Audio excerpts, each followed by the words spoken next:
Cuando abrí la puerta del garaje y vi el viejo Ford Fiesta 2010, azul y ya descolorido por el tiempo, sentí que mi corazón se hundía. Ese auto era todo lo que quedaba del hombre con el que viví 30 años de mi vida. Con sus más de 200.000 kilómetros recorridos, los arañazos en los costados y el discreto golpe en el parachoques, parecía tan cansado como los recuerdos que guardaba. Mi nuera miró el auto y se rió, inclinándose para susurrarle algo a mi hijo, lo suficientemente alto para que yo lo oyera, ni siquiera para dejar algo que valiera la pena, solo esta chatarra. Fingí que no me importaba, pero unas horas después, al encender el auto, vi algo extraño en el GPS. Encontré un mensaje oculto que mi difunto esposo me había dejado, y lo que descubrí a continuación me hizo temblar de pavor. Pero antes de continuar, verifica si ya estás suscrito al canal y escribe en los comentarios ¿desde dónde estás viendo este video?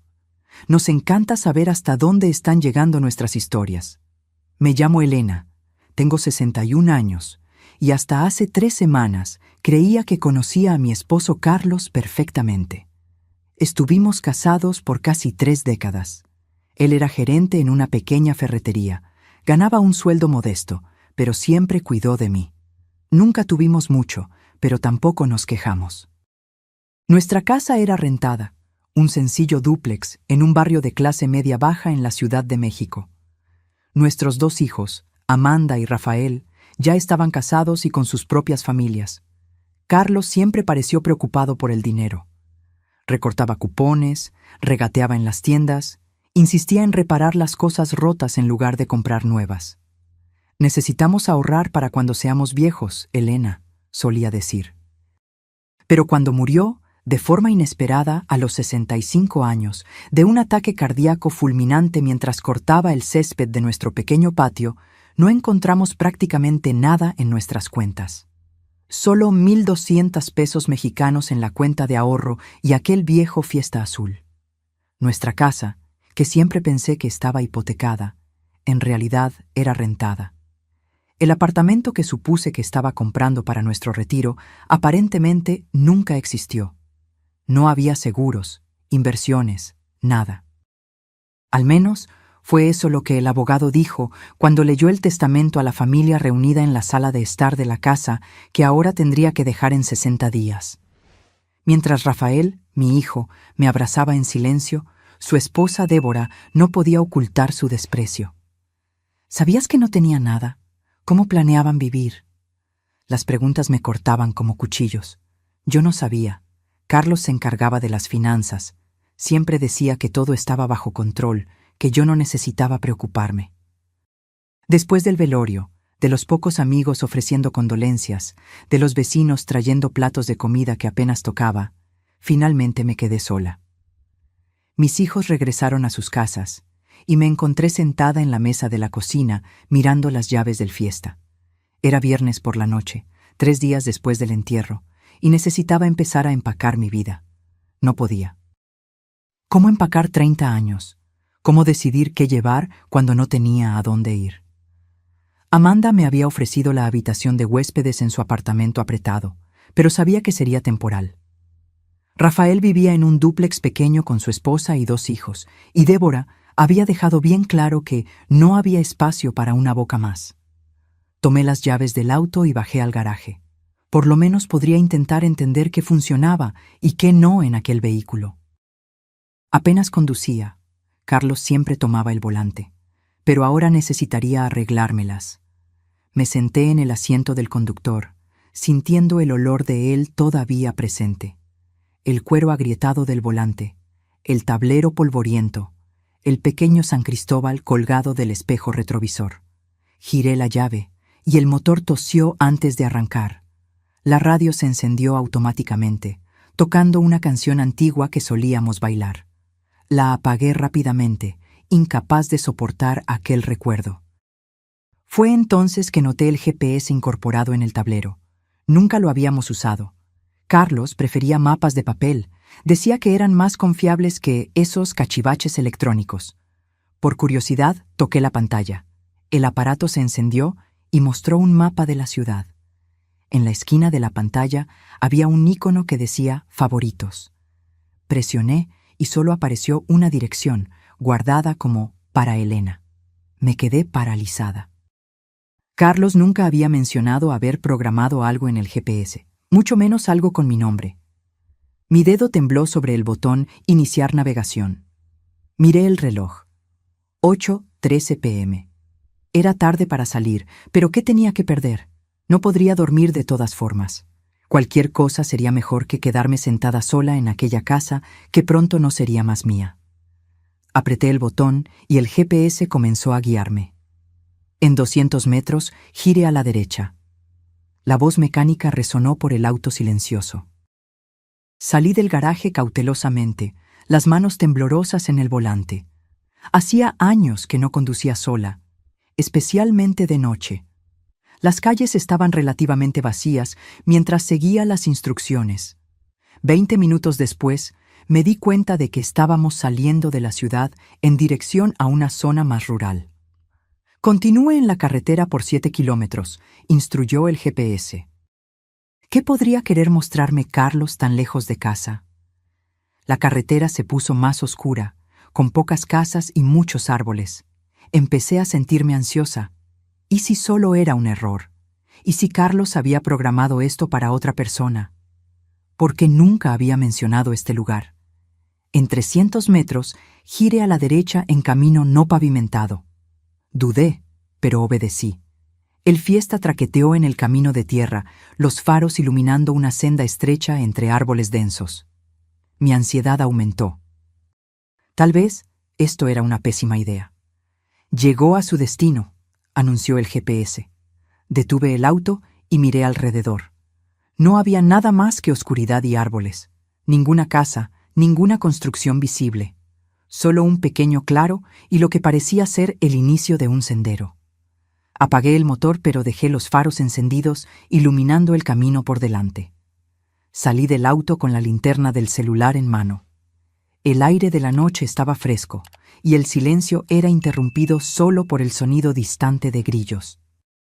El sendero frente a mí era estrecho pero bien definido, como si alguien lo recorriera con frecuencia. «Carlos, ¿qué querías mostrarme aquí?», murmuré a la oscuridad. Con el corazón acelerado, comencé a caminar por el sendero. Después de unos 100 metros, la vegetación se abrió en otro claro más pequeño. En el centro había una pequeña cabaña de madera, simple pero bien conservada. Una luz tenue brillaba a través de una ventana. Me acerqué lentamente, sorprendida y confundida. Nunca supe que Carlos poseyera ninguna propiedad además de nuestra casa rentada. ¿Cómo tendría una cabaña? ¿Por qué nunca me lo dijo? En la puerta de la cabaña había un sobre plastificado pegado a la madera. Cuando me acerqué, vi mi nombre escrito con la caligrafía inconfundible de Carlos.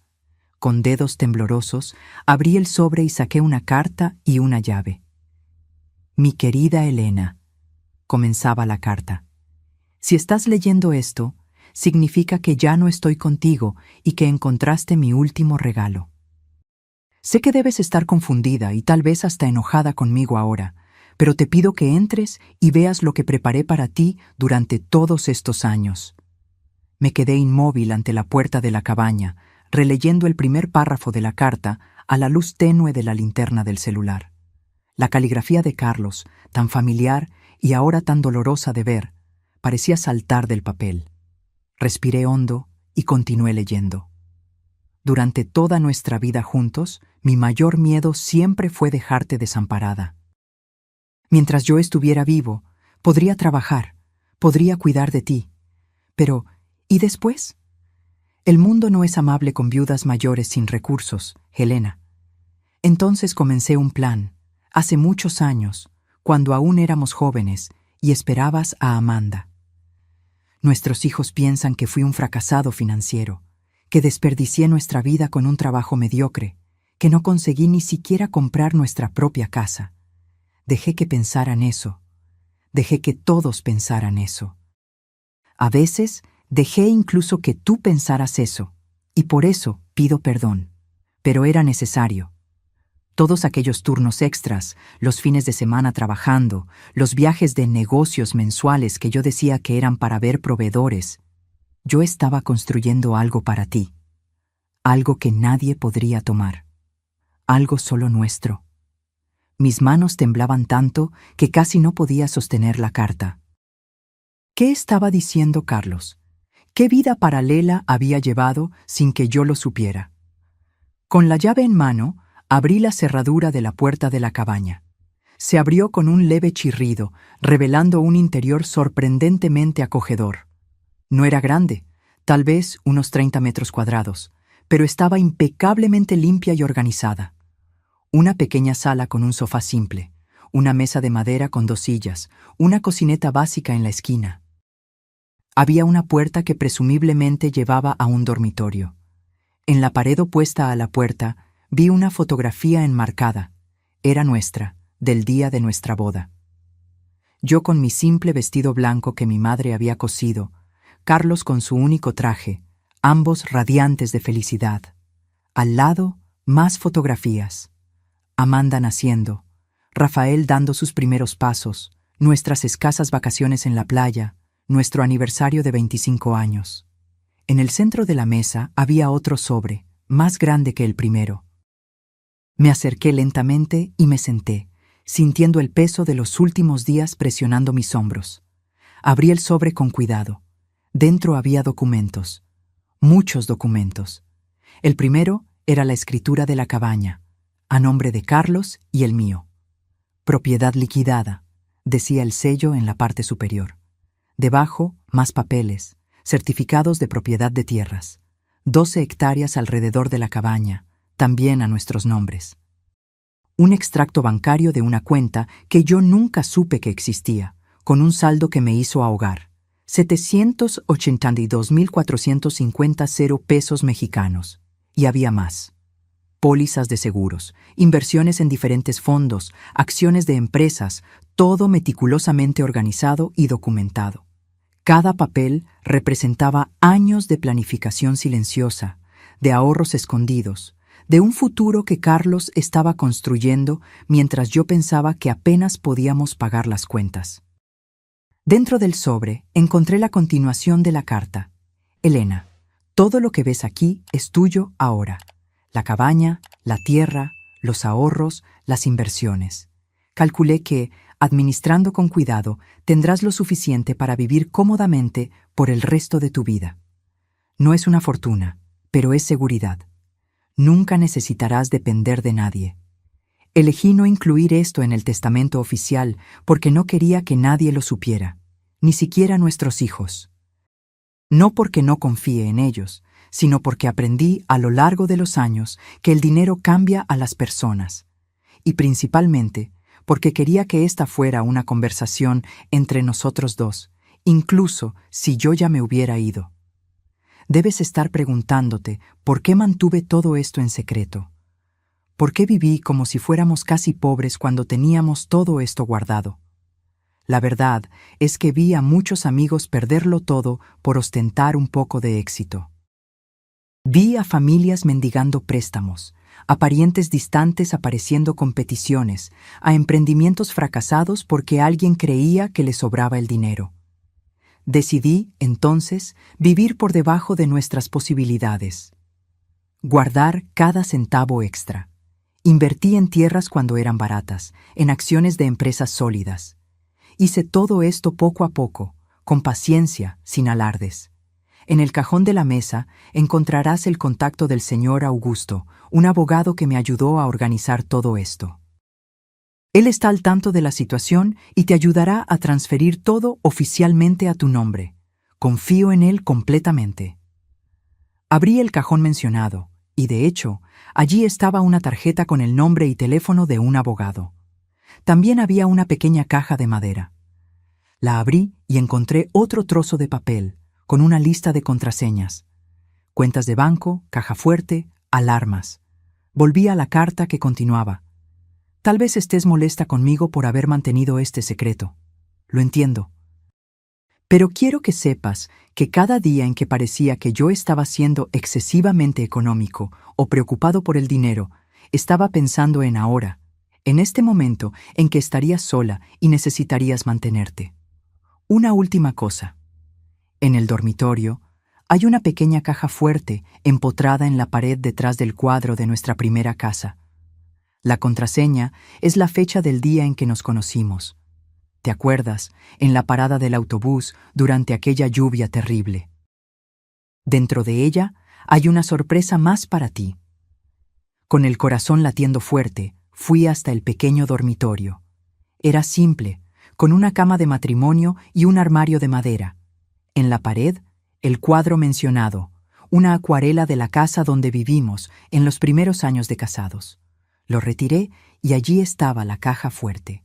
Digité la contraseña 09051979. La caja fuerte se abrió con un clic.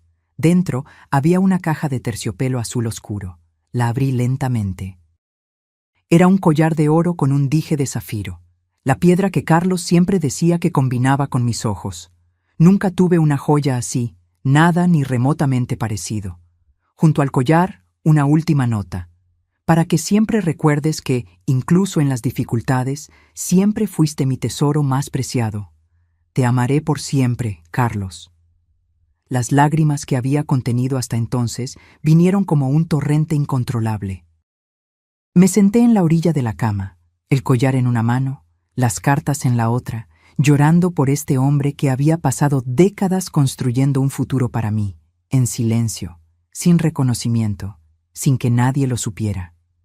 En ese momento, entendí que nunca había conocido a mi esposo por completo. Detrás de aquel hombre simple y frugal que yo pensaba comprender totalmente, había alguien mucho más complejo, un estratega paciente, un protector determinado, alguien capaz de sacrificar el confort inmediato por un objetivo mayor. Pasé la noche en la cabaña, sumergida en los recuerdos y en los documentos que representaban una vida de devoción silenciosa. Cuando el sol comenzó a salir, me di cuenta de que, a pesar de todo el dolor de la pérdida, Carlos me había dado un último regalo que iba mucho más allá del dinero o de la seguridad financiera. Me había dado la posibilidad de un nuevo comienzo. A la mañana siguiente salí de la cabaña al aire fresco del campo. El sol iluminaba las 12 hectáreas de tierra que ahora eran mías. Una propiedad que, según los documentos, Carlos venía comprando poco a poco, parcela por parcela, durante los últimos 20 años. Caminé por la propiedad, descubriendo un pequeño lago, árboles frutales plantados a intervalos regulares, y hasta un huerto bien cuidado en la parte trasera de la cabaña. ¿Quién mantenía todo esto mientras Carlos estaba trabajando en la Ciudad de México? En los documentos encontré la respuesta. Un contrato con el señor Joaquín, un señor local que cuidaba la propiedad semanalmente. El contrato estaba pagado por un año entero más. Volví a la cabaña y tomé un café, pensando en lo que haría a continuación. La realidad comenzaba a asentarse. Yo no estaba desamparada. No necesitaría la caridad renuente de mis hijos o la compasión fingida de mi nuera. Tenía un lugar para vivir, dinero para mantenerme y un futuro que, aunque solitario sin Carlos, no era desesperado. Tomé el celular y llamé a mis hijos. Les pedí que vinieran a encontrarme en aquella dirección, diciendo solo que había descubierto algo importante que Carlos había dejado. Amanda sonó preocupada, Rafael confuso, pero ambos prometieron venir al final de la tarde. Mientras esperaba, organicé los documentos en la mesa. Releí todo varias veces, todavía intentando absorber la magnitud de lo que Carlos había hecho. Entendí entonces por qué él siempre parecía tan cansado, por qué trabajaba tanto, por qué insistía en ahorrar cada centavo. No era avaricia, era amor. A las 4 de la tarde oí autos acercándose. Salí al porche de la cabaña y vi 2 vehículos deteniéndose al lado de mi fiesta. El pequeño Honda de Amanda y el Chevrolet de Rafael, con Débora en el asiento del pasajero. «Mamá, ¿qué es este lugar? ¿Cómo lo encontraste?» Amanda corrió hacia mí, abrazándome fuerte. Ella parecía genuinamente preocupada. «Hemos estado intentando llamarte por horas». Rafael se acercó más despacio, mirando alrededor con curiosidad evidente. ¿De quién es esta cabaña? ¿Por qué nos llamaste aquí?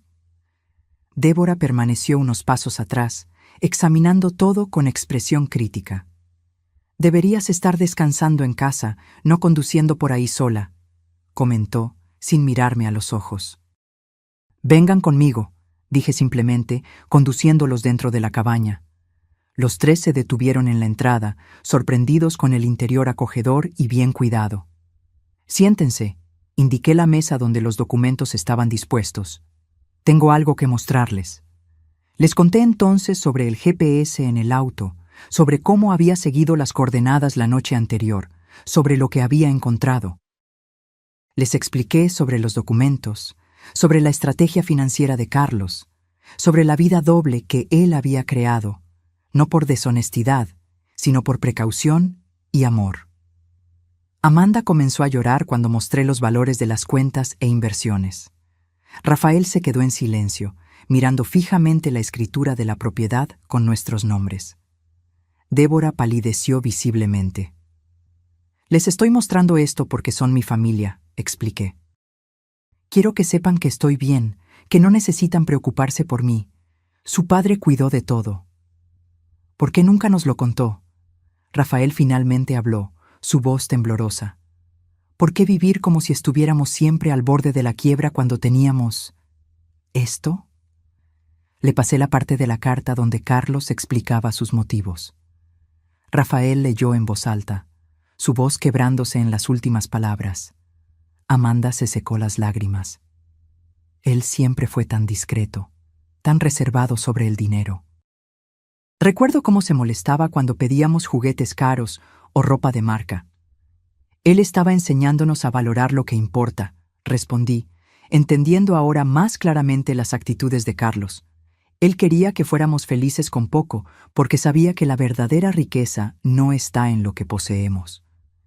Débora, que había permanecido en silencio, finalmente habló. Entonces, ¿todo esto es tuyo ahora? ¿La cabaña, el terreno, el dinero? Sí, respondí simplemente. Pero mis planes no cambiaron. Voy a seguir viviendo modestamente, como Carlos me enseñó. La única diferencia es que ahora puedo hacerlo en mi propio espacio, sin ser una carga para nadie. Algo se encendió en sus ojos, una mezcla de sorpresa, vergüenza y tal vez cálculo. Conocía bien aquella mirada. En los pocos años desde que ella se había casado con Rafael, yo había visto aquella expresión siempre que se mencionaba el dinero. Bueno, esto es una gran sorpresa, murmuró. Estamos muy felices por ti, por supuesto. Y si necesitas ayuda para administrar todo esto, Rafael tiene experiencia con inversiones, ¿no es así, querido? Mi hijo parecía incómodo. Mamá sabe lo que está haciendo, Débora. Además, papá ya proveyó un abogado para ayudarla. Pasamos las horas siguientes explorando la propiedad juntos. Les mostré el lago, los árboles frutales, el huerto. Amanda sugirió que podríamos hacer un almuerzo familiar allí todos los meses. Rafael, siempre práctico, comenzó a hacer planes para mejorar el camino de acceso. La propiedad se ubicaba cerca del hermoso pueblo de Huasca de Ocampo. Cuando el sol comenzó a ponerse, Amanda me abrazó fuerte.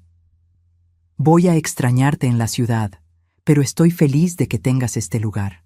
Parece algo que papá haría, cuidando de ti incluso después de irse. Rafael también me abrazó, sosteniéndome por más tiempo de lo habitual. Perdóname, susurró. Debí haber insistido más en ayudarte, en lugar de dejar que Débora... No completó la frase, pero no era necesario. Está todo bien, respondí. Ustedes no sabían.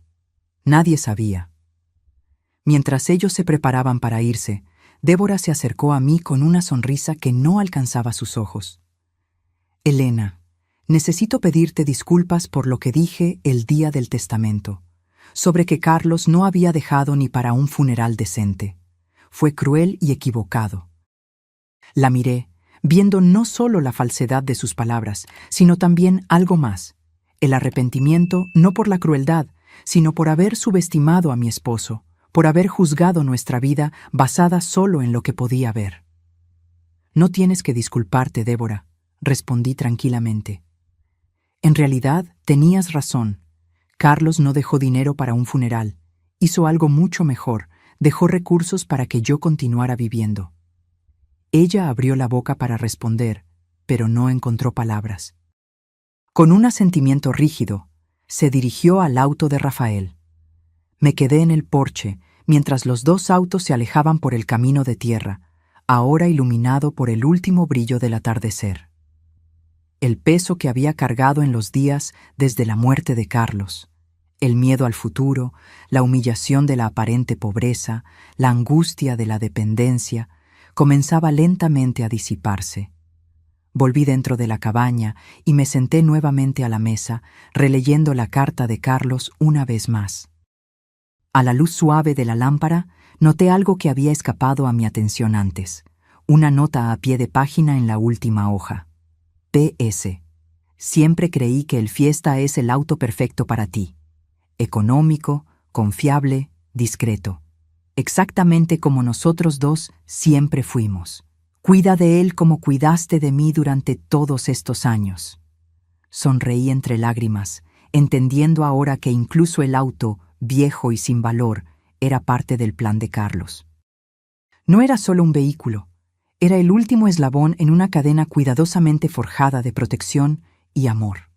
Aquella noche dormí por primera vez en la cabaña, bajo el techo que Carlos había provisto, envuelta en la seguridad que él había construido meticulosamente a lo largo de décadas. El vacío de su ausencia aún dolía, pero ahora estaba permeado por algo nuevo, un profundo sentido de gratitud por el hombre que me había amado tan profundamente, al punto de planear incluso su propia ausencia. Una semana después del descubrimiento de la cabaña, yo ya había tomado una decisión. Aquel sería mi nuevo hogar. No solo porque era financieramente sensato, sino porque cada rincón de aquel lugar contenía un pedazo de Carlos, de su planificación, su dedicación, su amor. El lunes llamé al señor Augusto, el abogado indicado por Carlos. Él no pareció sorprendido con mi llamada. Su voz es exactamente como Carlos la describió, dijo él con gentileza. Estoy a su disposición, señora. Elena. Su esposo organizó todo con extremo cuidado. En los días siguientes, me encontré inmersa en un mundo de documentación legal, transferencias bancarias y planificación financiera, cosas que Carlos siempre había manejado. El señor Augusto fue paciente, explicando cada detalle, conduciéndome por el proceso de asumir control sobre aquella fortuna inesperada. Su esposo era un hombre extraordinariamente metódico, comentó el abogado durante uno de nuestros encuentros. En 32 años de abogacía, nunca vi a alguien planear con tanta antelación y precisión. Descubrí que Carlos había comenzado este plan justo después del nacimiento de Amanda, nuestro primer hijo. Había abierto una cuenta secreta con una pequeña cantidad, y durante 30 años depositó consistentemente parte de su sueldo allí. Compró la primera parcela de tierra cuando la región aún era completamente rural y poco valorizada, en las afueras de la Ciudad de México, cerca de Huasca de Ocampo, y fue añadiendo más áreas a lo largo de los años.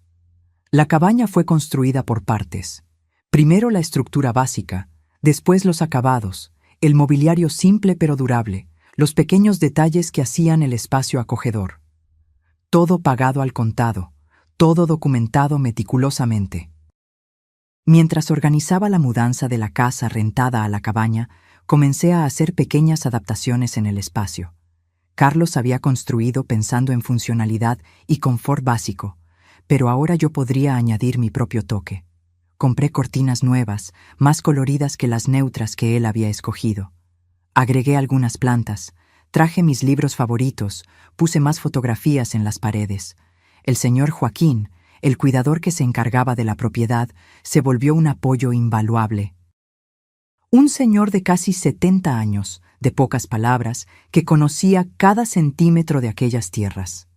Su esposo venía aquí 2 veces al mes. me contó Joaquín mientras me mostraba cómo funcionaba el sistema de irrigación del huerto. Siempre los fines de semana que decía estar trabajando. Él mismo plantó cada uno de esos árboles frutales, ¿sabe? Decía que quería que usted tuviera frutas frescas todo el año. Miré el huerto ordenado, manzanos, naranjos, durazneros, todos en diferentes etapas de crecimiento, e imaginé a Carlos aquí, solo, plantando cada árbol pensando en mí. ¿Cuántos fines de semana había pasado en esta tierra, trabajando en silencio, construyendo este refugio, mientras yo creía que él estaba haciendo horas extras en la tienda en Ciudad de México? Él hablaba mucho de usted, continuó Joaquín, aparentemente sintiendo mi necesidad de saber más.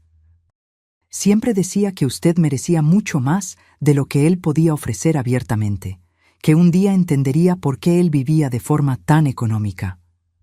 Conforme pasaron los días, fui descubriendo más secretos de la propiedad. Un pequeño depósito detrás de la cabaña contenía herramientas de jardinería, todas organizadas meticulosamente. Una colección de semillas guardadas en frascos de vidrio etiquetados con la caligrafía de Carlos. Un cuaderno con anotaciones sobre las plantas, cuándo florecen, cómo cuidar, problemas comunes. Al final del mes, cuando llegó el día de dejar definitivamente la casa rentada, Amanda y Rafael vinieron a ayudarme con la mudanza final. Traje solo lo esencial: ropa, algunos muebles con valor sentimental, álbumes de fotografías, los pocos objetos que realmente importaban. Débora no vino. Rafael explicó vagamente que ella estaba ocupada con los preparativos para un evento de caridad, pero vi la vergüenza en sus ojos. Desde el descubrimiento de la cabaña y del dinero, ella había evitado contacto directo conmigo. «Ella está avergonzada, mamá», me dijo Amanda en un momento en que estábamos solas, organizando mi colección de libros en el pequeño estante de la cabaña. Rafael me contó que pasó días diciendo lo horrible que se sentía por haberte juzgado, por haber dicho aquellas cosas. «Espero que realmente lo sienta», respondí, sin conseguir evitar un toque de amargura. No por los comentarios sobre mí, sino por haber subestimado a su padre, por haberlo juzgado como un fracasado cuando él estaba silenciosamente construyendo todo esto. Amanda abrazó mis hombros. A papá nunca le importó lo que los otros pensaran. A él le importaban los resultados, no las apariencias. Creo que él estaría riendo ahora, sabiendo cómo nos sorprendió a todos. Reflexioné sobre eso mientras terminábamos de organizar mis pertenencias. Carlos, siempre tan discreto, tan silencioso en sus logros, nunca buscando elogios, nunca alardeando lo que hacía. Tal vez él realmente estaba satisfecho ahora, sabiendo que su plan había funcionado perfectamente. Aquella noche, después de que mis hijos se fueran, me quedé sola en la cabaña por primera vez como su moradora oficial. Me senté en el porche con una taza de té, observando el cielo estrellado, tan diferente del cielo urbano que había visto desde la ventana de nuestra casa rentada por tantos años. Al día siguiente, comencé a establecer una rutina. Me despertaba temprano, algo que siempre hice, pero ahora en lugar de preparar el café para Carlos antes de que saliera para el trabajo en la Ciudad de México, lo tomaba sola en el porche, observando el amanecer entre los árboles en Huasca de Ocampo. Después, trabajaba un poco en el huerto con la orientación paciente del señor Joaquín. «Usted aprende rápido», comentó él después de verme arrancar correctamente las malas hierbas sin dañar las plantas de lechuga. «Su esposo decía que usted tenía buenas manos para las plantas, pero nunca tuvo espacio para un jardín decente».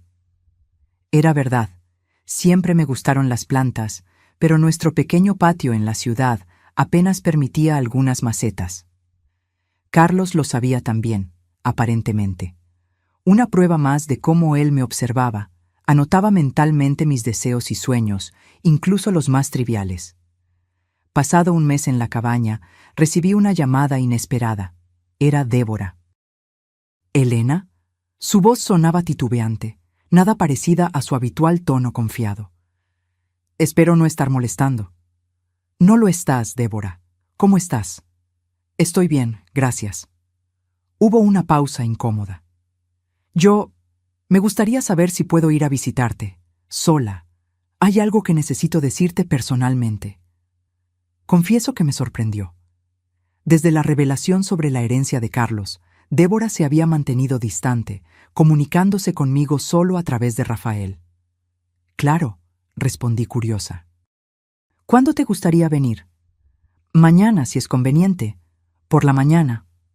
Acepté, y al día siguiente, puntualmente a las 10 a.m., oí un auto acercándose. Por la ventana de la cocina vi a Débora salir de su reluciente Audi, pareciendo fuera de lugar en su conjunto de saco y pantalón sastre en el ambiente rural. Abrí la puerta antes de que llamara. «Buenos días, Débora. Entra, por favor». Ella parecía nerviosa, algo inusual para alguien siempre tan segura de sí misma. Aceptó el café que ofrecí y nos sentamos a la mesa de la cocina.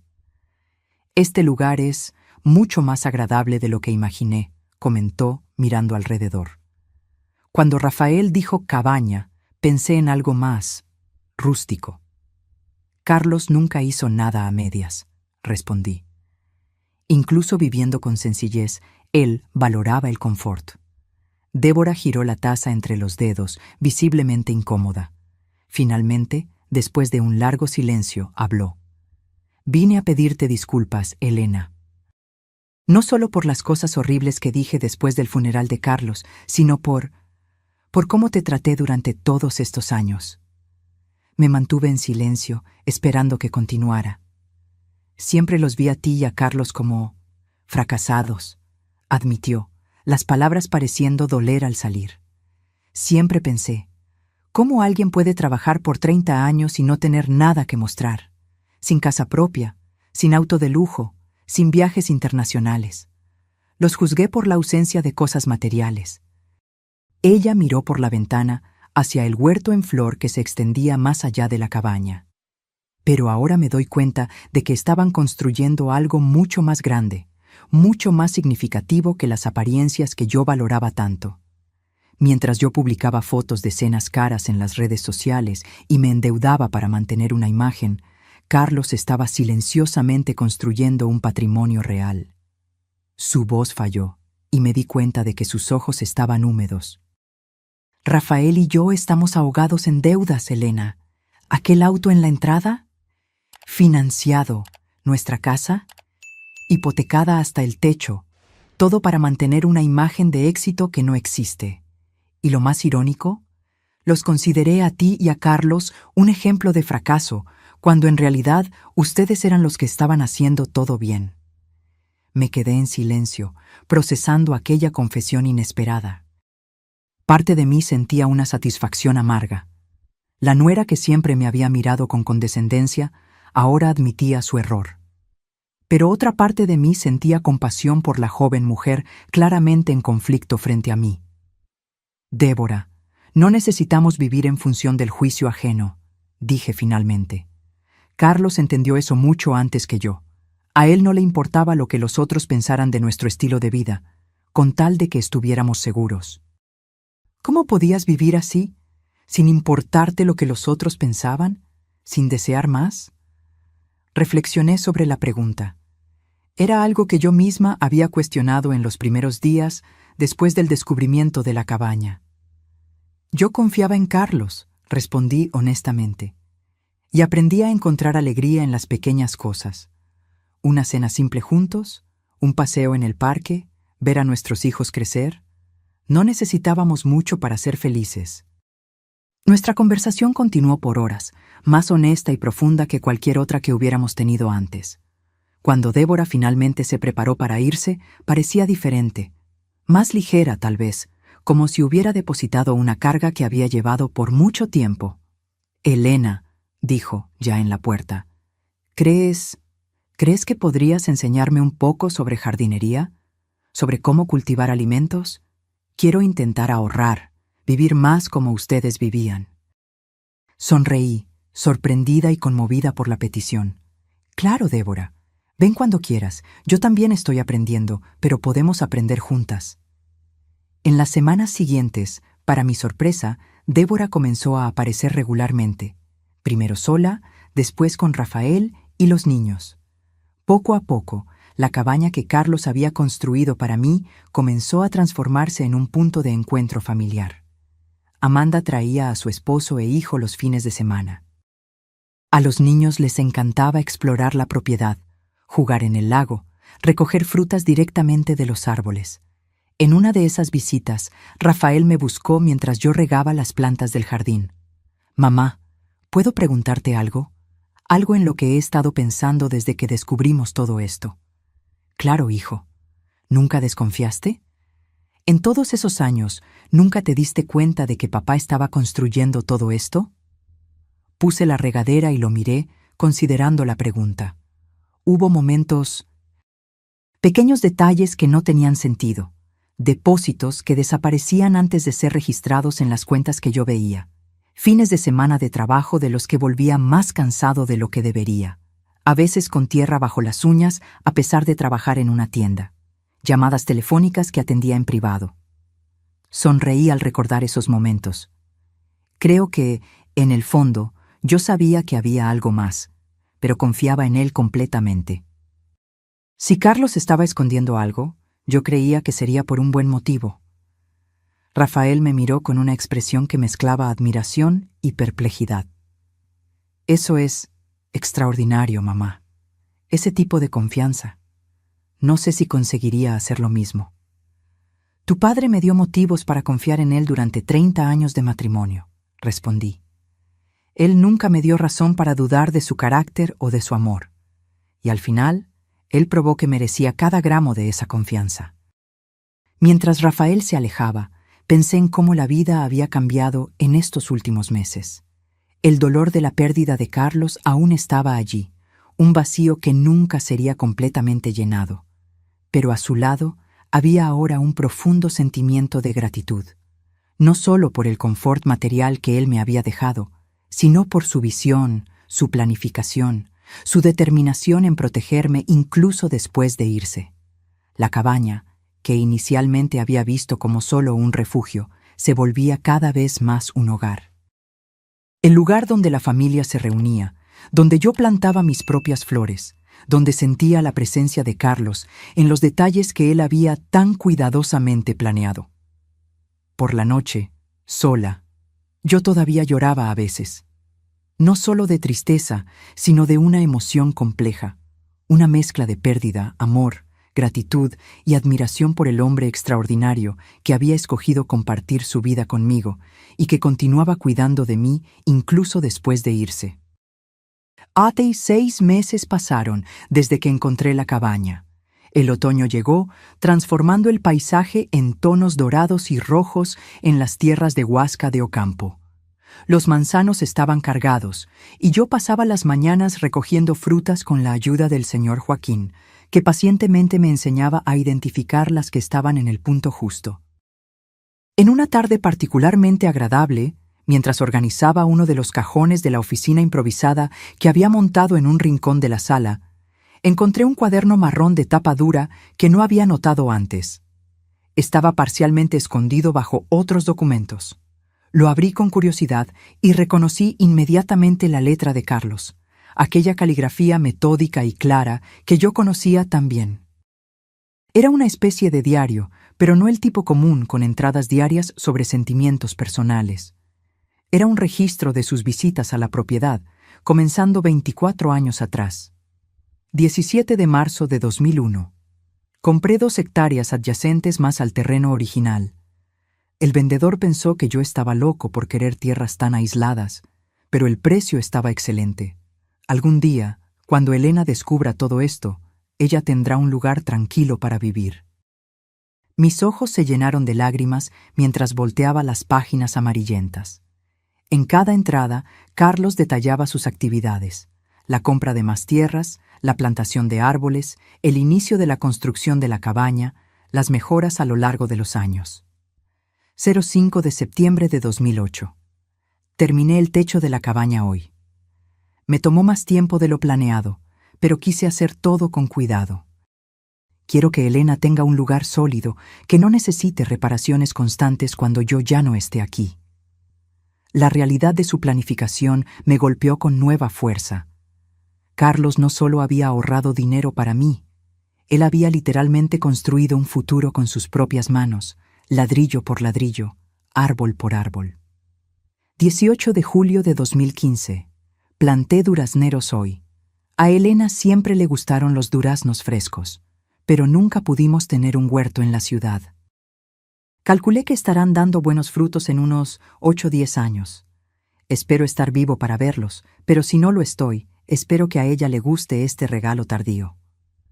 Me senté en la silla, el cuaderno abierto en mi regazo, imaginando a Carlos planeando plazos de maduración de árboles frutales, considerando un futuro en el que él no estaría presente. El pesimismo práctico de sus anotaciones contrastaba con el profundo optimismo del acto de plantar, crear algo que solo daría frutos años después. Continué leyendo, cada página revelando más del hombre con quien había compartido mi vida, pero que, aparentemente, yo nunca había conocido completamente. 02 de noviembre de 2019. El médico encontró algo en el examen. No le dije nada a Elena todavía. No quiero preocuparla sin necesidad. Pero si las sospechas se confirman, necesito acelerar los planes. La cabaña está prácticamente lista, pero aún hay detalles que quiero finalizar. El dinero está invertido de forma segura. Si sucede lo peor, ella estará protegida financieramente. Me congelé. 2019, 5 años antes de su ataque cardíaco. ¿Carlos sabía que estaba enfermo? ¿Por cuánto tiempo cargó ese peso solo? Volteé rápidamente las páginas, buscando más información. Las entradas se volvían más frecuentes, más urgentes. 15/01/2020. Confirmado, es un problema cardíaco grave. El médico recomendó cirugía, pero las chances no son buenas. Decidí no contarle a Elena por ahora. ¿Para qué? Ella solo se preocuparía, y no hay mucho que se pueda hacer aparte de lo que ya estamos haciendo. Estoy tomando los medicamentos, siguiendo la dieta. Mientras tanto, trabajo lo máximo que puedo aquí en la propiedad. Quiero dejar todo perfecto para ella. Una ola de choque recorrió mi cuerpo, rió mi... ¿Carlos había pasado los últimos 4 años de su vida sabiendo que estaba muriendo? Todos aquellos almuerzos ligeros que él insistía en comer, la caminata diaria que comenzó para mantenerse en forma, ¿eran parte de un régimen médico que él me escondía? Las últimas páginas del diario eran esporádicas, con entradas más breves, como si cada palabra exigiera esfuerzo. 07 de junio de 2023. Programé el GPS hoy. Parece una tontería, pero es importante que Elena encuentre este lugar cuando yo ya no esté aquí. Pensé en simplemente darle la dirección, pero ella merece la jornada del descubrimiento. Merece sentir lo que sentí todas las veces que vine para acá. La anticipación, la sensación de algo especial esperando al final del camino. La última entrada era de apenas algunas semanas antes de su muerte. 23 de marzo de 2024. Ya no tengo energía para trabajar en la propiedad como antes. Le pedí al Señor, Joaquín, que asuma más responsabilidades. Él aceptó, sin hacer preguntas, aunque sospecho que él lo sabe. Siento que mi tiempo se está acabando, pero estoy en paz. Hice lo que pude para garantizar que Elena esté bien. Todo lo que construí, planté, ahorré, todo fue por ella. Solo espero que ella entienda por qué mantuve el secreto. No era desconfianza, era amor. Quería protegerla no solo de la inseguridad financiera, sino también del dolor de verme disminuyendo poco a poco. Prefiero que ella me recuerde fuerte, incluso si eso significa irme sin aviso. Cerré el cuaderno, incapaz de contener las lágrimas. Carlos había enfrentado su muerte inminente con la misma aproximación metódica y pragmática con que conducía todo en su vida. Había planeado, calculado, preparado todo, no solo el aspecto financiero, sino incluso cómo yo descubriría su último regalo. Y él había escogido sufrir solo, cargar el conocimiento de su enfermedad en silencio, para ahorrarme el dolor prolongado de verlo languidecer. No sabía si debía sentir gratitud por esta última protección o dolor por haber sido privada de la oportunidad de despedirme adecuadamente, de hacer sus últimos años más confortables, de decir todas las cosas que quedaron por decir. Aquella noche llamé a mis hijos. Necesitaba compartir este descubrimiento con ellos. Necesitaba que alguien más supiera la verdadera historia del hombre extraordinario que había sido su padre. Amanda lloró al teléfono. Rafael permaneció en silencio por largos momentos antes de decir, con la voz embargada, «Él fue más fuerte de lo que cualquiera de nosotros imaginaba». Al día siguiente, le pedí al señor Joaquín que viniera a conversar conmigo. Cuando se sentó a la mesa de la cocina, puse el diario frente a él. «Usted sabía sobre la enfermedad de él, ¿verdad?». El viejo cuidador asintió lentamente. Su esposo me hizo prometer que no le contaría a nadie. Dijo que era mejor así. ¿Por cuánto tiempo lo supo? Casi 5 años, por lo que entendí. En el último año, él apenas conseguía trabajar. Venía hasta aquí y se quedaba sentado en aquel banco cerca del lago, mirando todo lo que había construido.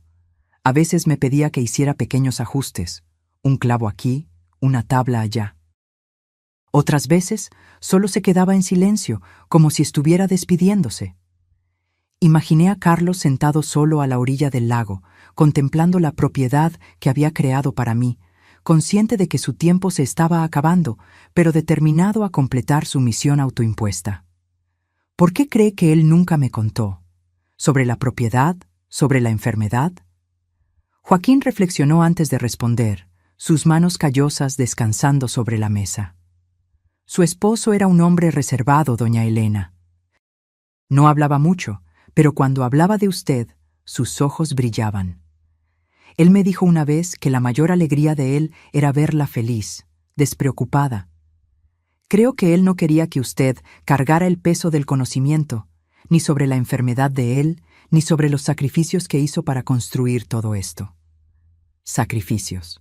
La palabra resonó en mi mente. ¿Cuántos fines de semana Carlos había pasado trabajando en esta tierra en lugar de descansar? ¿Cuántas horas extras en la tienda en Ciudad de México? ¿Cuántos pequeños lujos negados a sí mismo para ahorrar algunos pesos más? Todo para construir este refugio que yo ahora llamaba hogar en Huasca de Ocampo. Aquella tarde, caminé hasta el lago y me senté en el mismo banco que Joaquín había mencionado. El sol de otoño se reflejaba en el agua, creando patrones dorados en la superficie. Los árboles alrededor, muchos plantados por las propias manos de Carlos, se mecían suavemente con la brisa. Yo habría compartido esta carga contigo, susurré al aire, como si él pudiera oírme. Pero entiendo por qué escogiste cargarla solo. Era quien tú eras, el protector, el proveedor, siempre pensando en mí antes que en ti mismo. En los días siguientes, encontré un nuevo propósito. Comencé a registrar mi propia versión de la historia en un cuaderno similar al de Carlos. No solo para mí, sino para mis hijos, mis nietos, para quien viniera después. Quería que conocieran al verdadero Carlos, no solo al hombre quieto y frugal que parecía haber dejado poco para su familia, sino al visionario paciente que había construido un legado de amor a lo largo de décadas. Y a medida que el otoño daba lugar al invierno, encontré una paz que no esperaba. El dolor de la pérdida permanecía, pero ahora estaba entrelazado con una profunda admiración por el hombre que me había amado tan completamente, tan silenciosamente, hasta su último suspiro. El primer aniversario de la muerte de Carlos se acercaba, trayendo consigo una melancolía que intenté contrabalancear con actividad constante. Transformé la pequeña oficina en un espacio de recuerdos, fotografías nuestras a lo largo de los años, objetos que él valoraba, el diario que había encontrado cuidadosamente preservado en una caja de madera que Rafael había hecho especialmente para eso. El invierno había sido difícil. La soledad a veces pesaba, especialmente en las noches más frías. Pero había desarrollado una rutina que me sustentaba. El trabajo en la propiedad, las visitas regulares de mis hijos y nietos, las nuevas amistades que había cultivado en la comunidad rural alrededor de Huasca de Ocampo. Una semana antes de la fecha, recibí un llamado telefónico inesperado. Era el señor Augusto, el abogado. Señora Elena, tengo un sobre más que su esposo dejó conmigo. Él me instruyó específicamente para entregárselo a usted solo después de un año de su partida. Mi corazón se aceleró. ¿Un sobre? ¿Con qué? Él no me dijo el contenido, solo la fecha en que debía ser entregado. Puedo llevárselo a usted mañana, si le es conveniente. Acepté, la mente repleta de preguntas. ¿Qué más podría haber dejado Carlos para mí? ¿Qué más había planeado con su meticulosidad característica? Al día siguiente, recibí al señor Augusto en el porche de la cabaña. Él parecía admirado con la propiedad, comentando sobre lo bien cuidado que estaba todo. Su esposo hablaba de este lugar con tanto orgullo, dijo él, aceptando una taza de café. En las pocas veces en que nos encontramos aquí, él mostraba cada detalle como si fuera un tesoro. Él construyó todo esto solo, ¿sabe? Con sus propias manos. Sí, él me contó. Un hombre notable, su Carlos. En todos mis años de abogacía, raramente encontré a alguien tan determinado. Después de algunas formalidades, él finalmente me entregó el sobre. Un paquete de tamaño medio, sellado, con mi nombre escrito en la caligrafía de Carlos. Él me hizo prometer que lo entregaría personalmente, no por correo, explicó el abogado. Dijo que era demasiado importante para arriesgarse a perderse. Después de que el señor Augusto se fue, me senté a la mesa de la cocina y abrí cuidadosamente el sobre. Dentro había otro sobre más pequeño y una memoria USB negra, junto con una carta. Mi querida Elena, si estás leyendo esto, significa que ya ha pasado un año desde que partí. Espero que este año, a pesar del dolor que sé que sentiste, también haya traído descubrimientos y, quién sabe, incluso alguna alegría. Espero que la cabaña se haya vuelto un hogar para ti, que los árboles que planté estén dando frutos, que estés encontrando paz en este lugar que construí, pensando en ti con cada clavo, con cada teja. Hay una última cosa que quiero compartir. Algo que tal vez ayude a explicar por qué viví como viví, por qué tomé las elecciones que tomé. En la memoria USB encontrarás una grabación. Es una conversación que tuve con mi propio padre una semana antes de que él falleciera. Yo tenía 22 años. Tú y yo estábamos comprometidos desde hacía solo 2 meses. ¿Te acuerdas de lo jóvenes que éramos? ¿De cuántos sueños teníamos? ¿Cuántos planes? Mi padre, un hombre simple que trabajó toda la vida en la misma fábrica, me llamó para una conversación final. Él sabía que estaba muriendo. Cáncer, etapa terminal. Grabé nuestra conversación sin que él lo supiera. En la época, creí que era una forma de preservar su voz, sus consejos. No me di cuenta de que sería el modelo para todo lo que haría en los 40 años siguientes. Escucha cuando estés lista. Tal vez ayude a entender al hombre con quien te casaste. Un hombre que, incluso después de tantos años a tu lado, tal vez permaneció un misterio en algunos aspectos. El sobre más pequeño contiene otra sorpresa, algo que compré hace muchos años y guardé para este momento específico. Un símbolo, nada más. Con todo mi amor, para siempre, Carlos. Con manos temblorosas, conecté la memoria USB a la pequeña laptop que había comprado para administrar la propiedad. Encontré un único archivo de audio, fechado de hace 43 años. Cuando hice clic para reproducir, la voz de Carlos, joven, vibrante, tan diferente de la voz más grave que conocí en los últimos años, llenó la cocina. «Papá, ¿puedo grabar nuestra conversación para recordar después?» Una voz más ronca, que nunca había oído antes, respondió. «No necesitas eso, hijo. Lo que tengo para decir es simple. No lo vas a olvidar. Aún así, me gustaría tener tu voz conmigo». Un suspiro. «Entonces está bien. ¿Qué quieres saber?» «Me llamaste para conversar. Dijiste que tenías algo importante para decirme antes antes de que yo muera. Puedes decirlo, hijo. Es la verdad. No hay por qué esconderla. Hubo una pausa, y entonces la voz del padre de Carlos continuó, más suave. Te vas a casar pronto, con una buena muchacha. Estoy feliz por eso, aunque no esté aquí para verlo. Quiero darte un consejo, el único que realmente importa. El mismo que mi padre me dio, y el padre de él antes de eso. Otra pausa, más larga. El valor de un hombre no está en lo que posee, sino en lo que protege. ¿Entiendes lo que quiero decir? No es el tamaño de la casa lo que importa. Es si mantiene a tu familia seca cuando llueve. No es el modelo del auto. Es si lleva a tu familia con seguridad a donde necesita ir. Lágrimas escurrían por mi rostro mientras oía al hombre que nunca conocí articular la filosofía que había definido la vida de Carlos. Tu madre nunca tuvo joyas caras, nunca tuvo ropa de marca, pero nunca faltó comida en nuestra mesa. Nunca tuvimos que escoger entre medicina y renta, nunca tuvimos que rogar por ayuda. Eso es dignidad, hijo.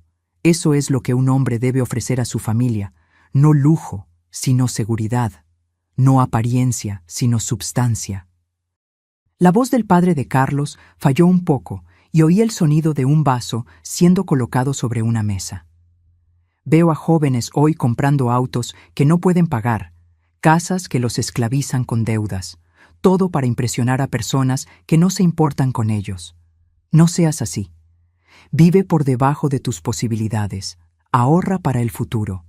Construye algo sólido, aunque tome décadas. Sé la roca donde tu familia puede apoyarse cuando la tormenta venga. Y la tormenta siempre viene, hijo, siempre viene. La grabación continuó por unos minutos más. Consejos prácticos sobre dinero, sobre trabajo, sobre familia. Cuando terminó, me quedé sentada en silencio, absorbiendo la profundidad de lo que había oído. Finalmente, abrí el sobre más pequeño.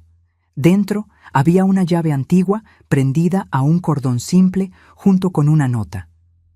Esta es la llave de la casa donde nací. La casa ya no existe. Fue demolida hace décadas para dar lugar a un supermercado. Pero guardé la llave como recuerdo de lo que mi padre me enseñó. Ahora es tuya. No porque abra cualquier puerta, sino porque representa lo que intenté ser para ti. Un refugio seguro, una protección confiable, un puerto en medio de la tormenta. Fuiste mi mayor tesoro, Elena. Cada sacrificio, cada hora extra, cada pequeño lujo que renuncié, todo valió la pena por saber que estarías protegida incluso después de que yo me fuera. Me puse el cordón alrededor del cuello, la llave antigua reposando contra mi corazón. Era pesada, sustancial, como el amor que Carlos había demostrado silenciosamente por tantos años. Aquella noche, me senté en el porche y escribí en mi propio diario, una práctica que había adoptado desde que encontré el de Carlos. Hoy, un año después de su partida, finalmente entendí completamente al hombre con quien me casé. Carlos vivió según un código de valores que ya no es común en nuestro mundo obsesionado por las apariencias. Él valoraba seguridad por encima de confort, substancia por encima de estilo, protección por encima de ostentación. En un mundo que mide el éxito por lo que exhibes, él midió el suyo por lo que consiguió proteger, principalmente a mí. Su legado no son solo los árboles que plantó o el dinero que guardó, sino el ejemplo de amor que demostró. Un amor que no necesita focos, que no busca aplausos, que se expresa a través de actos silenciosos de devoción constante. Llevo esa lección conmigo ahora. Y mientras el mundo allá afuera continúa corriendo tras lo más nuevo, lo más brillante, lo más impresionante, encuentro paz sabiendo que fui amada de la forma más verdadera posible, no con palabras grandiosas o gestos espectaculares, sino con una vida entera de pequeñas decisiones hechas pensando en mí. La primavera trajo nueva vida a la propiedad en Huasca de Ocampo. Los durazneros que Carlos había plantado casi 10 años antes florecieron abundantemente, prometiendo una cosecha generosa en los meses siguientes. Alrededor de la cabaña planté flores coloridas, algo que Carlos, siempre práctico, no había priorizado, pero que yo sabía que él apreciaría por hacerme feliz. En una mañana soleada de abril, recibí una visita inesperada.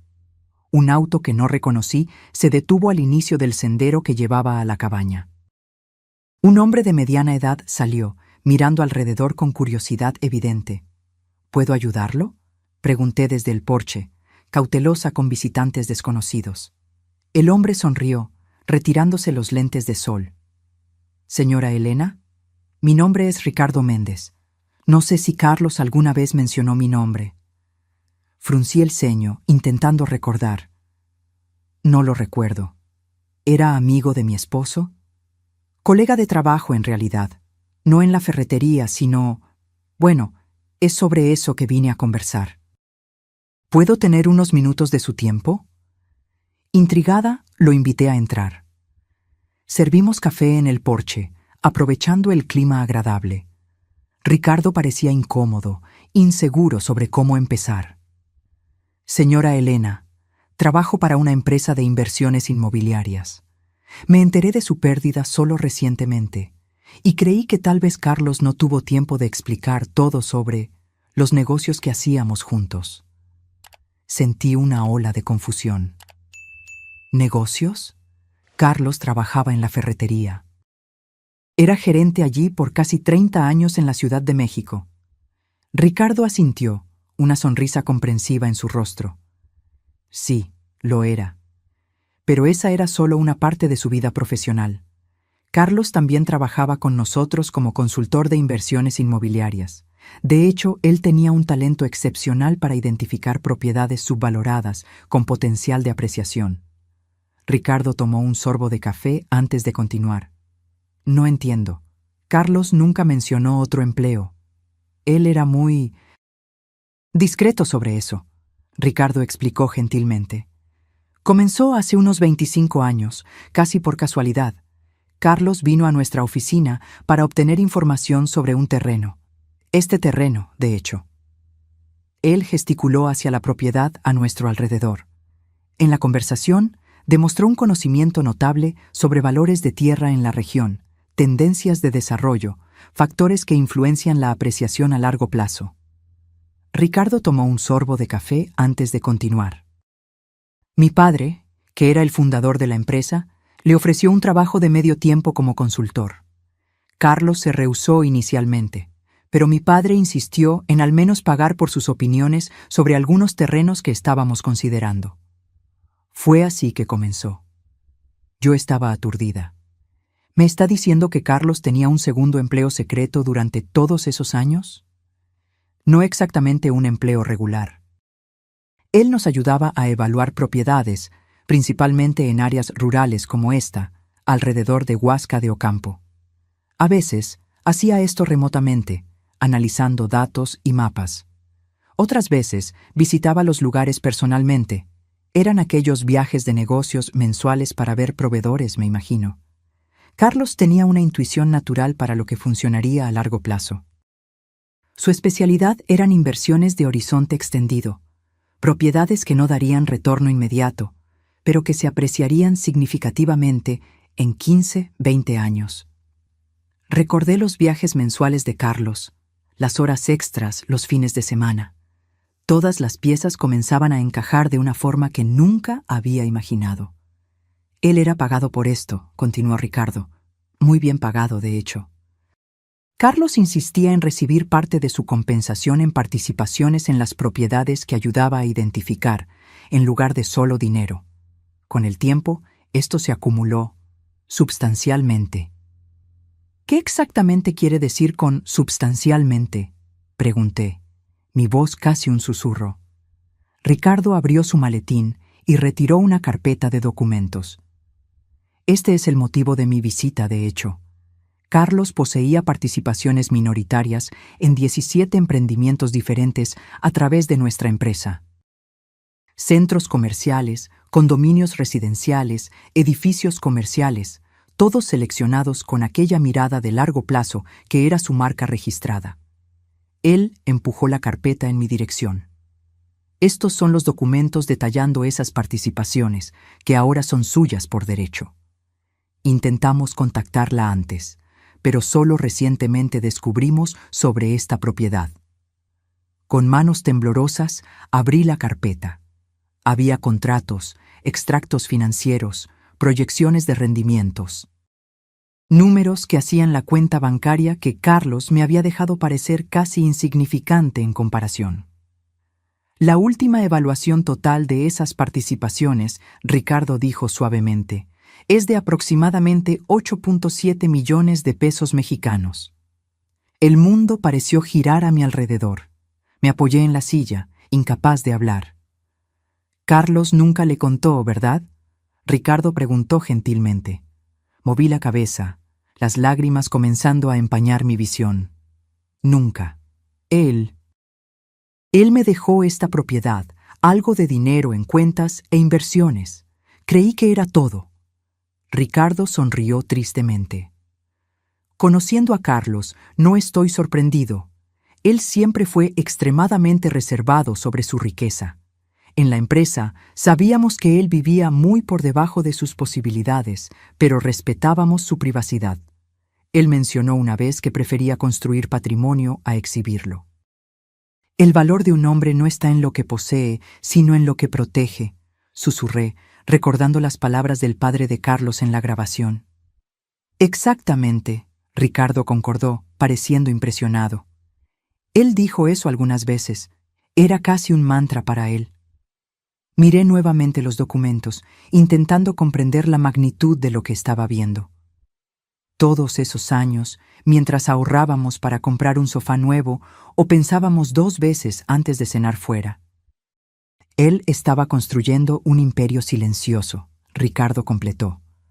No para ostentar, sino para garantizar su futuro. Carlos rehusó varios aumentos, ¿sabía? Prefería recibir en participaciones en los negocios. Decía que el dinero se gasta, pero las buenas inversiones crecen con el tiempo. En ese momento, recordé todas las veces en que Carlos había rehusado compras que podíamos haber hecho, de todas las veces en que él insistió en arreglar algo roto en lugar de reemplazarlo.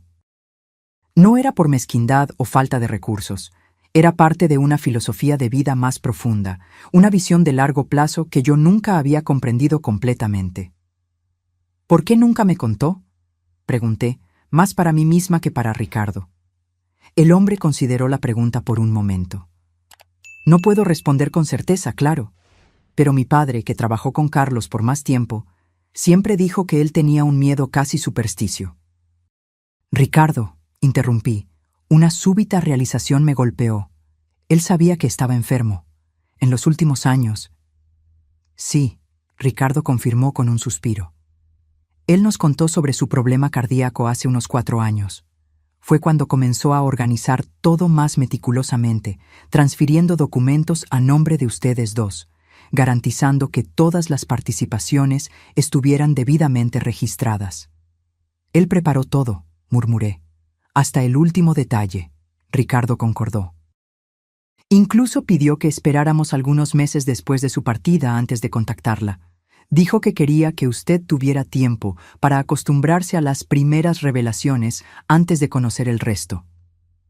Pensé en el GPS programado para traerme a la cabaña, en las cartas cuidadosamente escritas, en los documentos organizados, cada etapa planeada para guiarme gentilmente a través de un proceso que podría haber sido abrumador si se revelaba de una sola vez.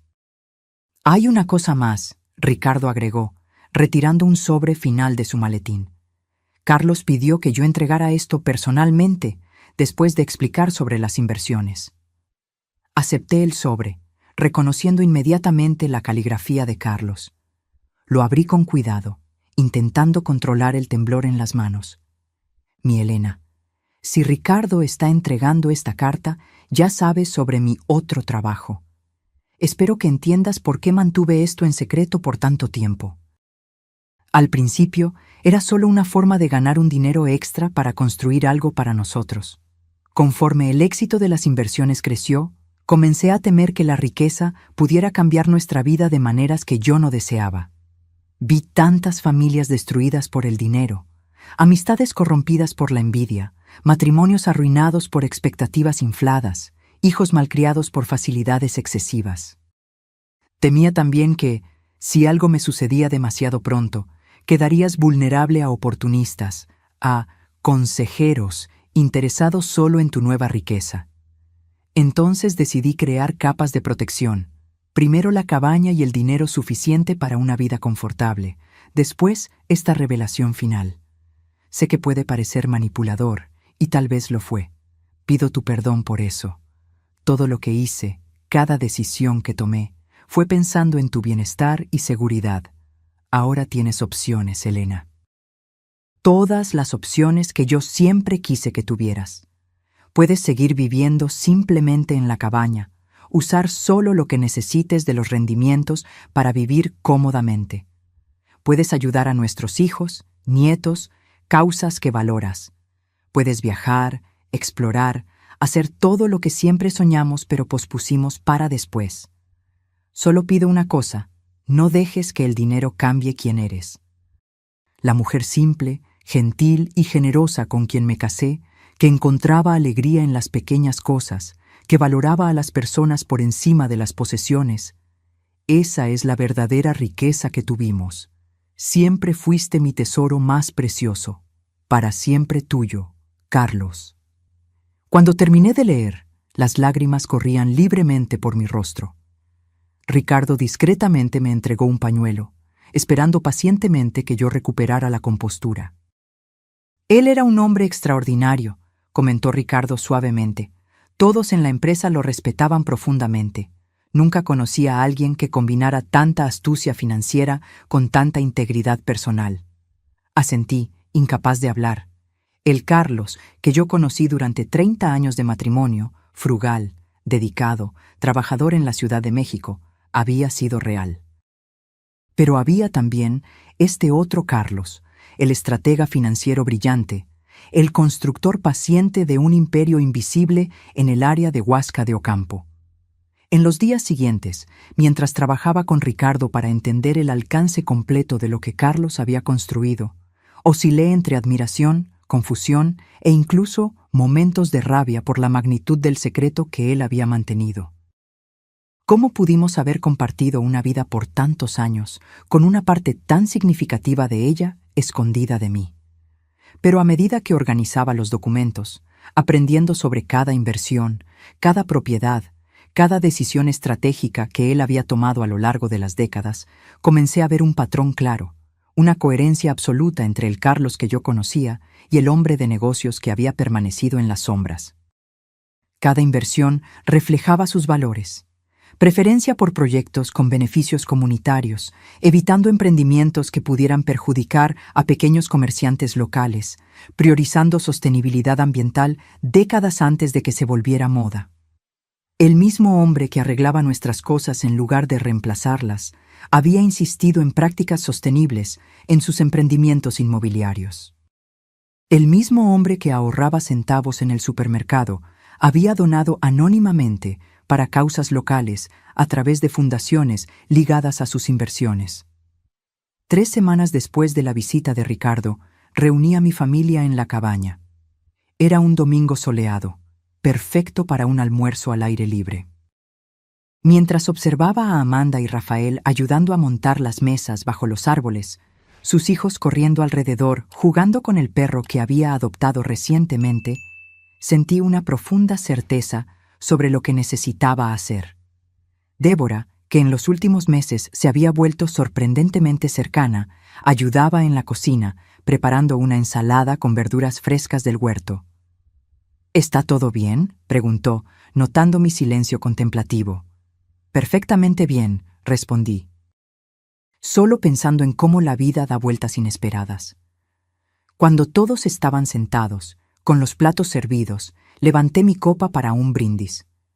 A la memoria de Carlos, dije simplemente. Todos levantaron sus copas, murmurando en concordancia. Entonces, respiré hondo. Tengo algo importante para compartir con ustedes hoy. Algo que descubrí recientemente sobre su padre, sobre nuestro matrimonio, sobre nuestra vida juntos. Les conté entonces sobre la visita de Ricardo, sobre el trabajo secreto de Carlos como consultor de inversiones, sobre el imperio silencioso que él había construido a lo largo de décadas. Les expliqué sobre las participaciones en emprendimientos, sobre los millones que ahora formaban parte de su herencia. Rafael dejó caer el tenedor. Amanda se cubrió la boca con las manos. Débora se puso pálida. Pero eso es increíble. Rafael finalmente consiguió decir. Todo este tiempo, mientras vivíamos como una familia de clase media común, completé. Exactamente como su padre quería. Él creía que la riqueza ostensible nos cambiaría, nos alejaría de los valores que realmente le importaban. Les mostré entonces la última carta de Carlos, dejando que leyeran sus explicaciones en sus propias palabras. Cuando terminaron, todos estaban emocionados. Él era un genio, murmuró Amanda, secándose las lágrimas. Un genio secreto. Más que eso, agregué. Era un hombre con una visión muy clara de lo que significaba amar a su familia. Para él, el amor significaba protección, seguridad, garantía de futuro, no solo para mí, sino para todos ustedes también. Miré entonces a mis hijos, a mi nuera, a mis nietos, y es por eso que tomé algunas decisiones sobre qué hacer con esta herencia inesperada. Tomé una carpeta que había preparado y la puse sobre la mesa. Carlos construyó todo esto pensando en nuestra seguridad, en nuestro futuro. Siguiendo su ejemplo, estoy creando un fondo familiar. Cada uno de ustedes tendrá acceso a recursos suficientes para realizar sueños, comprar una casa mejor, invertir en educación, iniciar un negocio, lo que deseen. Pero la mayor parte permanecerá en un fideicomiso, administrado profesionalmente, para garantizar seguridad no solo para ustedes, sino para las próximas generaciones también. Mamá, eso es extremadamente generoso, Rafael dijo, claramente emocionado. No es generosidad, es continuidad, corregí gentilmente. Solo estoy siguiendo el plan que su padre comenzó, construyendo sobre lo que él creó. Miré a Débora, que había permanecido inusualmente silenciosa. Hay algo más. Rafael me contó sobre las dificultades financieras que enfrentan, las deudas acumuladas intentando mantener un estilo de vida más allá de sus posibilidades. Débora bajó los ojos, claramente avergonzada. Rafael sostuvo su mano en apoyo. Esas deudas serán saldadas, continué, pero con una condición, que ustedes participen en un programa de educación financiera. Carlos me enseñó, a través de sus acciones, el valor de vivir por debajo de nuestras posibilidades, de construir seguridad en lugar de apariencias. Quiero que ustedes aprendan esos principios también. Para mi sorpresa, Débora asintió con lágrimas en los ojos. Yo estaría muy agradecida. Pasé tanto tiempo juzgándolos, creyendo que sabíamos más, que éramos más exitosos, y todo este tiempo no es sobre quién tiene más, interrumpí suavemente. Es sobre cómo usamos lo que tenemos, sobre los valores que orientan nuestras elecciones. La comida continuó, la conversación naturalmente girando en torno a recuerdos de Carlos, de planes para el futuro, de sueños largamente pospuestos que ahora podrían volverse realidad. Observé a mi familia con un nuevo sentimiento de paz y propósito. Más tarde aquella noche, después de que todos se habían ido, caminé hasta el lago, el lugar favorito de Carlos en la propiedad, donde pasaba horas sentado en los últimos años de vida, contemplando todo lo que había construido. Me senté en el banco que él había colocado a la orilla del agua y saqué la llave antigua que llevaba constantemente en un cordón alrededor del cuello, la llave de la casa donde él había nacido, su símbolo de protección y seguridad. «Lo lograste, mi amor», susurré al aire nocturno. «Todo lo que planeaste, todo lo que construiste en silencio durante décadas, funcionó exactamente como querías. Estoy segura, nuestra familia está segura. Tu legado continuará por generaciones». Me quedé allí sentada hasta el atardecer, observando los colores reflejarse en el agua tranquila del lago. Pensé en la increíble jornada que había recorrido en el último año. de la viuda aparentemente desamparada, con solo un auto viejo como herencia a la guardiana de un imperio invisible, cuidadosamente construido a través de décadas de trabajo silencioso y planificación meticulosa. Pensé en los contrastes de la vida de Carlos, el gerente de la ferretería en la Ciudad de México, que secretamente era un consultor inmobiliario respetado en Huasca de Ocampo. El hombre que regateaba por centavos en el supermercado mientras administraba millones en inversiones. El esposo que mantenía secretos monumentales y aún así era absolutamente fiel en su compromiso de proteger y cuidar. En la semana siguiente, transferí una cantidad significativa a una fundación que crearía becas de estudio para jóvenes emprendedores, personas con la visión y paciencia que Carlos había demostrado, pero sin los recursos para realizar sus sueños. Establecí también un fondo para preservación ambiental en la región, garantizando que las áreas naturales alrededor de la propiedad permanecieran intactas por el desarrollo. La cabaña continuó siendo mi hogar. Incluso con todos los recursos ahora disponibles, no tenía deseo de mudarme a una mansión o condominio lujoso. Esta simple estructura de madera, construida por las manos del hombre que había amado, contenía más significado y valor para mí que cualquier palacio podría ofrecer. En lugar de eso, dirigí recursos para mejorar la comunidad alrededor de Huasca de Ocampo, apoyando la escuela local, ayudando a pavimentar el camino de acceso, financiando una pequeña clínica médica que serviría a las familias rurales de la región. Una tarde, cerca de 2 años después de la muerte de Carlos, recibí una carta inesperada. Era de una señora llamada Mariana, que se presentaba como la viuda de uno de los colegas de Carlos en la ferretería. «Su esposo salvó a nuestra familia», escribió. «Cuando mi Pedro enfermó de cáncer, hace 15 años, no teníamos seguro adecuado, no teníamos ahorros. Fue Carlos quien nos ayudó. Pagó tratamientos, medicamentos, incluso nuestra hipoteca durante meses. Siempre insistió que era solo un préstamo sin plazo, pero nunca aceptó un centavo de vuelta, incluso después de que Pedro se recuperó. Dijo que teníamos hijos que educar, que esa era mejor inversión que cualquier tasa de interés». La carta continuó, detallando otras instancias de generosidad silenciosa de Carlos.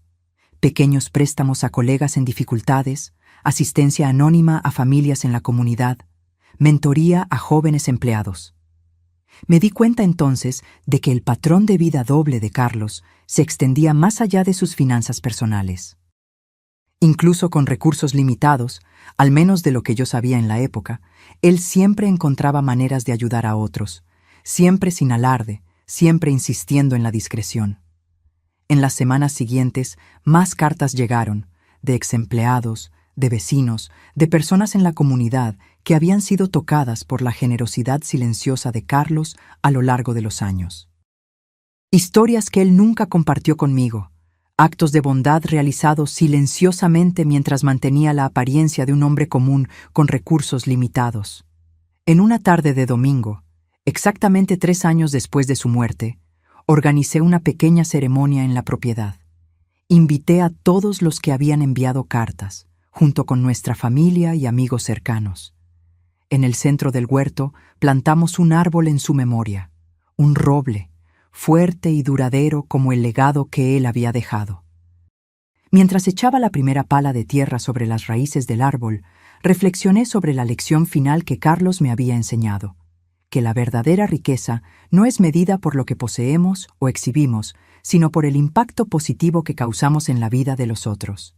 Que el valor real no está en las cuentas bancarias o propiedades, sino en la seguridad y bienestar que proporcionamos a aquellos que amamos. El viejo Ford Fiesta azul permanece en el garaje, incluso habiendo adquirido un auto más nuevo y seguro. Todavía lo conduzco ocasionalmente, recordando aquella noche fatídica en que seguí las coordenadas del GPS y descubrí el primero de muchos regalos que Carlos había dejado para mí. A veces pienso en lo que mi nuera dijo aquel día sombrío después del funeral, sobre que Carlos no había dejado ni para un funeral decente. Qué profundamente equivocada estaba, y cómo todos lo estábamos, de cierta forma. El hombre quieto y económico que conocíamos había dejado mucho más de lo que cualquiera podría imaginar, no solo en términos materiales, sino en lecciones de vida, en ejemplos de integridad, en demostraciones silenciosas de amor verdadero. En lugar de ostentar riqueza en vida, él escogió construir un legado que continuaría beneficiando a generaciones futuras. En lugar de buscar estatus y reconocimiento, se enfocó en proporcionar seguridad y oportunidades para aquellos que amaba. El último regalo de Carlos no fue el auto, ni la cabaña, ni siquiera los millones en inversiones.